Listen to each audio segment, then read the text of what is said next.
Middle east युद्ध के बीच Iran के विदेश मंत्री पहुंचे चीन। इसका मतलब क्या है? तो टेंशन में ट्रंप दिखाई दे रहे हैं और नेतन्याहू इस पूरे मामले को लेकर जानकारी देंगे इस वीडियो के जरिए। आखिर तक इस वीडियो को जरूर देखिएगा। ईरान के विदेश मंत्री अब्बास अराक्ची चीन के दौरे पर बीजिंग पहुंचे हैं, जहां वो बायलैटरल संबंधों और क्षेत्रीय हालात पर चर्चा करेंगे। ये दौरा अमेरिका ईरान तनाव और ट्रंप शी जिनपिंग बैठक से पहले अहम माना जा रहा है। मिडिल ईस्ट में बढ़ते तनाव के बीच ईरान के विदेश मंत्री अब्बास अराक्ची बुधवार सुबह एक उच्च स्तरीय प्रतिनिधिमंडल के साथ चीन की राजधानी बीजिंग पहुंचे हैं। यह यात्रा ऐसे समय में हो रही है जब इस क्षेत्र में अमेरिका और इजराइल के साथ तनाव अपने चरम पर है। बीजिंग पहुंचने के बाद अराक्ची चीन के विदेश मंत्री से मुलाकात करने वाले हैं।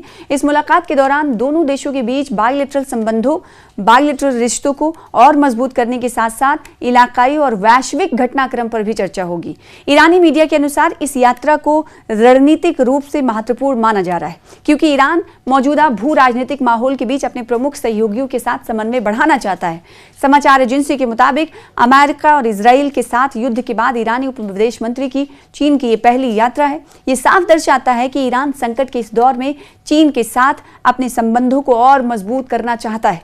चीन पहले से ही ईरान का सबसे बड़ा व्यापारिक साझेदार है और अमेरिका की जानिब से प्रतिबंधों के बावजूद ईरानी तेल खरीदना जारी रखे हुए है। इस बीच अमेरिकी राष्ट्रपति डोनाल्ड ट्रंप भी 14 और 15 मई को चीन की यात्रा पर जाने वाले हैं, जहां वो चीनी राष्ट्रपति शी जिनपिंग से मुलाकात करेंगे। इस कड़ी में अरागची की यात्रा और भी अधिक महत्वपूर्ण हो जाती है, क्योंकि ये अमेरिका, चीन और ईरान से जुड़े नए भू राजनीतिक समीकरणों के उभरने का संकेत हो सकती है।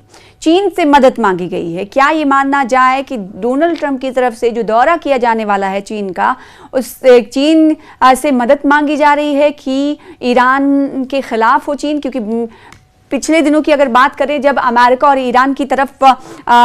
और ईरान के दरमियान हमला जारी था, दोनों तरफ से मिसाइल अटैक्स हो रहे थे और ड्रोन अटैक्स हो रहे थे, और हमने देखा था कि बहुत तरीके से हर अलग अलग नए हथियारों के साथ हमला हो रहा था।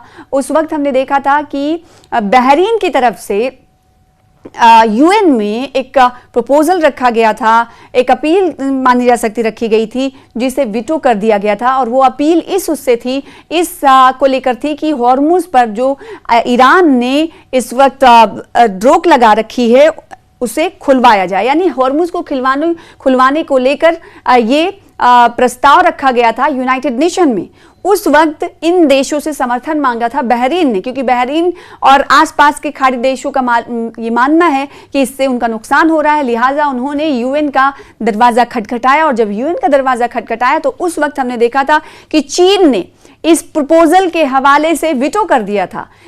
तो उस वक्त समझ में आया था कि ईरान सिर्फ और सिर्फ, भले ही ये कह रहा हो कि वो किसी और से हिमायत नहीं मांग रहा है, वो अमेरिका और इजराइल की जो गैर कानूनी हरकतें हैं उसके खिलाफ खुद खड़ा हुआ है, लेकिन उस वक्त ये साफ हो गया था कि चीन भी कहीं ना कहीं ईरान का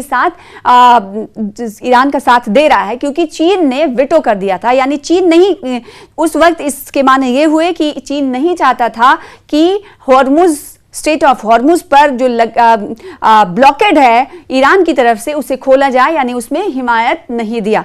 ऐसे में बहरीन की तरफ से की गई कोशिश धड़ल्ले से जमीन पर गिर जाती है। यानी बकिया 3 ममालिक की तरफ से इसे वीटो से हाँ कर दिया गया था, बल्कि 2 और ऐसे देश थे जिसमें चीन भी था, जिसने इस ब्लॉकेड को खोलने में साथ नहीं दिया था। ऐसे में जग जाहिर बात यह हो गई थी कि ईरान भले ही कहता हो या चीन भले ही कहता हो कि इस हमले के दौरान या इस वॉर के दौरान, जंग के दौरान उनका कोई लेना देना नहीं था, लेकिन इस अमल से ये बात जाहिर हो गई थी कि चीन कहीं ना कहीं बिलवास्ता तौर पर ये साथ दे रहा है चीन का। और अब चीन से किसने मदद मांगी है ये आपको बताते हैं। अमेरिका भी इन घटनाक्रमों पर बारीकी से नजर रखे हुए था। अमेरिकी सेनेटर मार्को रूबियो ने चीन से आग्रह किया है कि वो ईरान पर दबाव डाले ताकि वो स्टेट ऑफ हॉर्मुज पर अपना नियंत्रण कम करे। रूबियो ने कहा कि ईरान की मौजूदा रणनीति उसे अंतर्राष्ट्रीय स्तर पर अलग थलग कर सकती है। हॉर्मुज स्ट्रेट दुनिया के सबसे महत्वपूर्ण समुद्री मार्गों में से एक है, समुद्री रास्ते में से एक है, जिससे होकर जो पूरी दुनिया में जो तेल है उसकी आपूर्ति का एक बड़ा हिस्सा गुजरता है। इसके अलावा इस क्षेत्र में तनाव बढ़ने का वैश्विक अर्थव्यवस्था और एनर्जी बाजारों पर गहरा प्रभाव पड़ सकता है। तो देखिए, जैसे हमने कहा आपको कि देखिए दोनों तरफ से कोशिशें की जा रही हैं। एक तो ये कि बहरीन ने अमेरिका और ईरान के दरमियान जारी लड़ाई के बीच एक यूएन का दरवाजा खटखटाया और कहा कि हम चाहते हैं कि स्ट्रेट ऑफ हॉर्मुज खोला जाए। उस वक्त हमने देखा कि चीन के वीटो करने से ये बात मुकम्मल होती हुई या फिर तकमील इस बात की नहीं हो पाई कि स्ट्रेट ऑफ हॉर्मुज को खुलवाया जा सके। और अब ये खबर आ रही है कि अमेरिकी सेनेटर हैं मार्को रूबियो, उनकी तरफ से सीधे तौर पर चीन से आग्रह किया गया है, अपील की गई है कि आप ईरान पर दबाव डालिए कि वो स्ट्रेट ऑफ हॉर्मुज को खोले, क्योंकि इससे अर्थव्यवस्था को भारी धचका लग रहा है और एनर्जी के बाजारों पर भी इसका गहरा प्रभाव पड़ रहा है। मिडिल ईस्ट युद्ध के बीच ईरान के विदेश मंत्री पहुंचे चीन। टेंशन में ट्रंप दिखाई दे रहे हैं, जैसा कि हमने अब से कुछ देर पहले आपको बताया। मिडिल ईस्ट में बढ़ते तनाव के बीच ईरान के विदेश मंत्री अब्बास अरागची पहुंचे हैं और आपको बताएं कि इसी हवाले से इसको लेकर हमने देखा है कि अलग अलग जगह पर इस खबर पर और इस पेशरफ्त पर नजर रखी जा रही है और ये कहा जा रहा है कि ईरान पर कहीं ना कहीं दबाव बनाए चीन, और दबाव ना सिर्फ बनाए बल्कि उसे राजी कर ले कि चीन स्ट्रेट ऑफ हॉर्मुज से जो नियंत्रण रख रखा है उसे खोला जाए। और दूसरी तरफ इस वक्त आपके जहन में सवाल उठ रहा होगा कि आखिर स्ट्रेट ऑफ हॉर्मुज में इस वक्त कैसे हालात बने हुए हैं।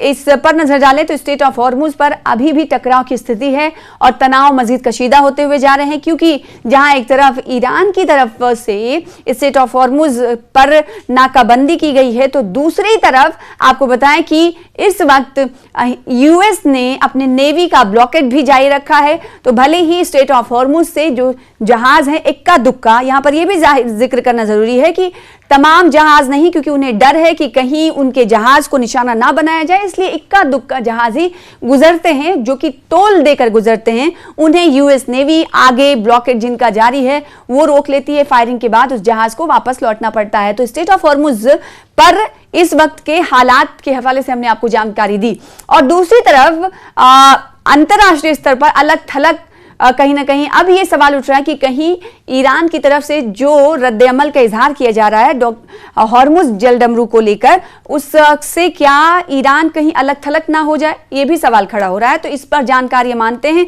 कि ईरान को बहुत सोच समझ कर चलना होगा। वहीं अमेरिका भी निशाने पर लिया जा रहा है कि ये तो अमेरिका की हठधर्मी है कि एक तरफ ईरान कह रहा है कि हमें टोल टैक्स देकर आप अपने जहाजों को ले जाइए, तो दूसरी तरफ दूसरे अलग अलग ममालिक के जहाजों को अमेरिका की तरफ से निशाना बनाया जाना गैर कानूनी है।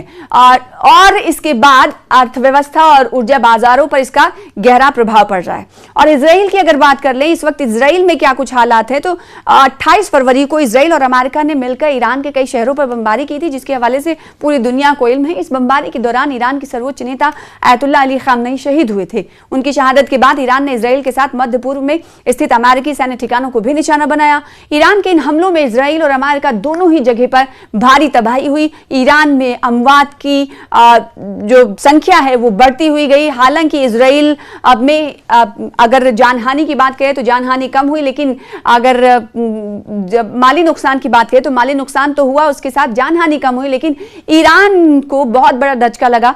माली नुकसान के साथ जानी नुकसान भी हुआ और इसमें बड़े बड़े लीडर को भी ईरान ने खोया। और आज अगर मौजूदा वक्त ईरान की आप तस्वीरों को देखेंगे तो ईरान में इस वक्त अपने लीडर या अपने सिपहसालार को खोए जाने के हवाले से मजालिस का भी इनेकाद किया जाता रहा है। और अक्सर किसी न किसी इलाके में इस तरह के अपने लीडर और अपने खैरखा अपने फरमा रवा के खोने के बाद लोग गम का इजहार भी इस वक्त करते हुए देखे जाते हैं।